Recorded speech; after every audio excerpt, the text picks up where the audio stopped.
Hey, so I'm just going to do a video very guerrilla style, see how it works out. I'm just going to show you how I budget and buy my monthly comics, etc.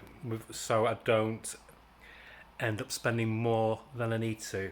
Um, so first of all, what I'll do, I'll address what I do for manga. So with manga, which is these here, and then I've got Akira down there, and then that there. So with manga, as you can see, I mainly get the what they call the perfect editions in physical format. So I don't get the smaller tanker bands, what Viz etc. do. The ones that are about £7.99 each, because I just don't like the quality of them. So I get, and again with these, I just get like my prestige authors.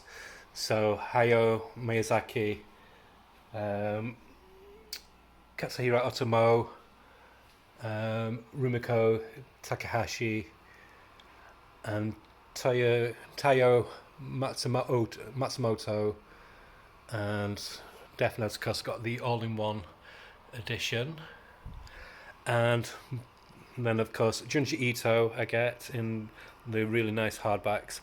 And I also, but my favourite author to collect is Naoki Urasawa, who did 20th Century Boys, which I'm going to do a review of soon. And also he does Pluto, which is this book,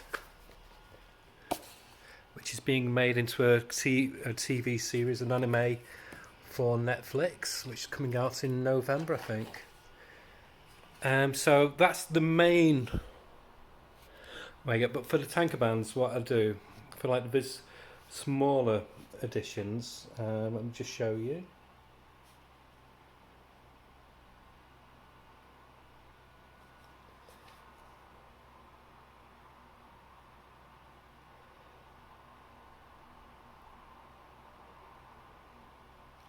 I get get them digitally.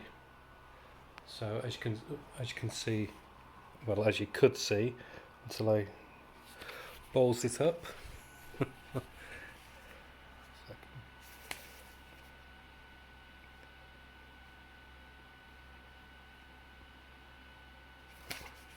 So as you can see here, I've got Spy X Family on Comixology, and yes, I'm reading One Piece and a few others, which well, the names just escape me. But I get the tanker bands like that because, especially if they're like really big, long series, like for example One Piece, it's just cheaper getting them digitally, because if you get them digitally, they're about £3.99 each, so you're saving £4. The reason I get like the manga ones, the what they call the signature series, and the more expensive ones in physical format, is it does work out cheaper for me. I'll explain why in a minute. Because what I also get as well are, for Boom comics, like for example Rare Flavors, I'm not buying that until it comes out in book form, and I get all of my Boom series in their trade paperbacks, because they tend to release the trade paperbacks just a few months after the series is finished, or after 6 issues. And it's the same with like my classic Marvel. I get those Marvel, I get about 6 regular series now, but the rest I just get in book form, so like Spider-Man. And the ones that I get in book form are Panini. And the reason I get those like that is because my local comic shop, Travelling Man, to do 3 for 2 on Panini, Boom, and all Viz manga. So if you're buying 3 books, say if you're buying 3 books and roll £15 each, you're just paying £30. So it just makes sense. So I save money that way. So on my mangas, in effect, say for example, I'll get a free manga every month if I'm buying 3 of the books, or I'll get a free Boom graphic novel or a free Marvel Panini.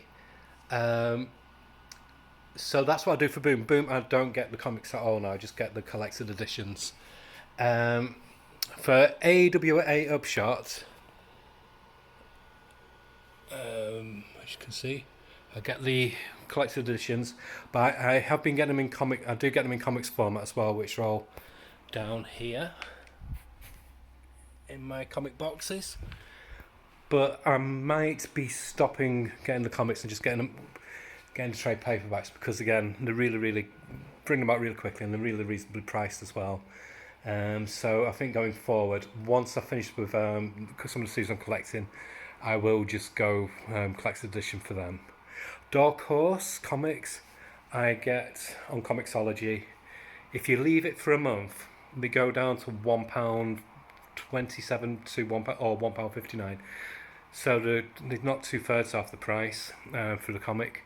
So for Dark Horse, the majority of those I get digitally. The only one I didn't was Christopher Chaos and Usagi Yojimbo. Usagi Yojimbo starts collecting comic format with the new series, but I'm also getting them in the collected format of the classics. So that's what I do for Dark Horse. So for Dark Horse, I'm just getting two comics, physical comics, Usagi and Christopher Chaos. And Christopher Chaos is finishing very shortly. 2000 AD, always get the physical comic, and I get Just Red magazine. But I also get the collected editions of earlier works, like that, and like that. So that's what I'll do for 2000 AD. For Image, it's a real mixed bag with Image. I get some series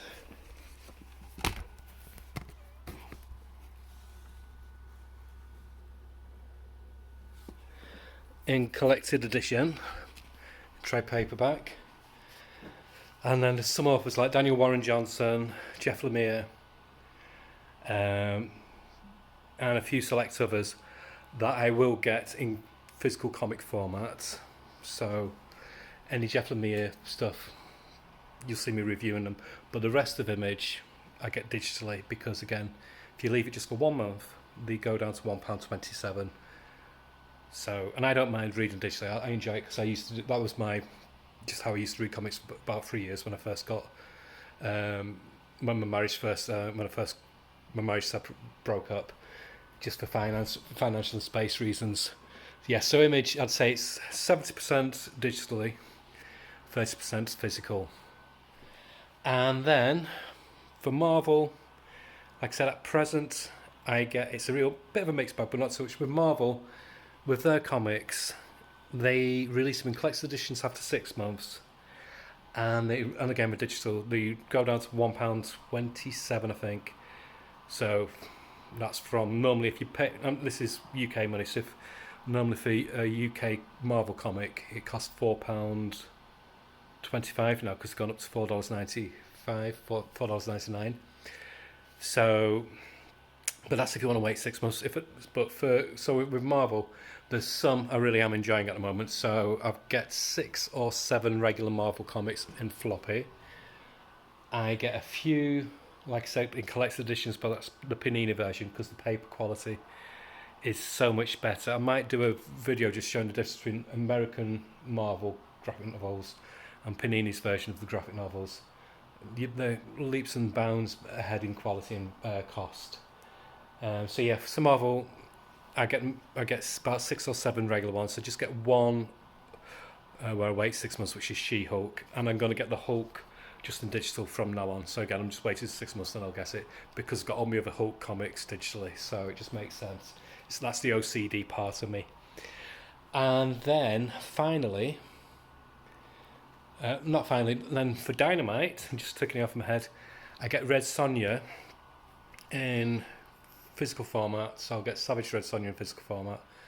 But anything else like the Fire and Ice series by Bill Willingham and Leonardo Manco and Kong and a few others, I'll just get digitally because again they get reduced to £1.27 just after 1 month. So again, so I save money that way. The only comics I get a lot of physically now are DC, because DC, their prices don't go down in digital formats, so it makes no sense. So what I do with DC, I get the majority in floppy, but then others, I might try a few issues in floppy, and I think, oh, I like this series, so I'll just let it carry on for a bit, and then I'll get the hardback or the trade paperback. Like for example, Deceased. So I've got all of these in hardback because they look really nice and got all the extras in the back as well. And with DC, the trade paperbacks and hardbacks are a lot cheaper than Marvel. So if you are going to go thinking what series would I like to collect in trade paperback or hardback, and for cost of money and quality, go for DC. Don't go for Marvel. Marvel charge extortionate amounts of money for little content and very poor quality. But these are so high quality. And this was $29.99. Cost me £15 because it's always cheaper if you buy it online. And it's a wonderful edition. Very tactile as well. But I get about 12 or 13 regular DC floppies because I get all the Batman universe sets because I'm a Batman mark. I really am. I did initially get Superman, but I am just going to get those in collected editions when they come out. And my view of DC is if I'm going to get one family, I won't get the other family. I'll just get those in collected editions, and of course get other things like Blue Beetle, Birds of Prey, Flash, etc. Green Lantern, I love Green Lantern, one of my childhood heroes. Titans, I'm not sure about. That I might get in collected because get Nightwing in collected now. So we'll see with that. So that's what I do. So I'd say how I split my comics is I get 25 monthly comics in physical format, but 5 or 6 of those are monthly series, limited series that'll finish soon, and they'll must be replaced by some new mini-series. So that's it for the physical side. And the only ones others apart from that are my monthly Judge Dredd magazine and my weekly 2000 AD comic. I'll always get those in physical formats. And then the rest are either books, like with Boom, or with what will be coming soon, AWA.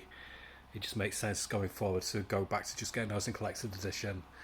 And manga is a mix of the nice signature series I'll buy in physical format because I can do those on the 3 for 2 and mix it up with Boom and the Marvel Panini UK versions of graphic novels. So that's how I save money that way.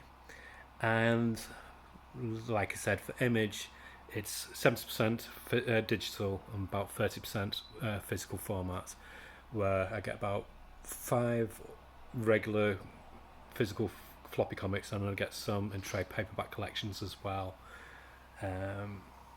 So that's how I do it. I find if you don't limit yourself just like maybe getting floppies or comic format, you can save a lot more money because comics individually get more expensive than buying collected editions or digital editions. Apart from Marvel are cheeky bastards.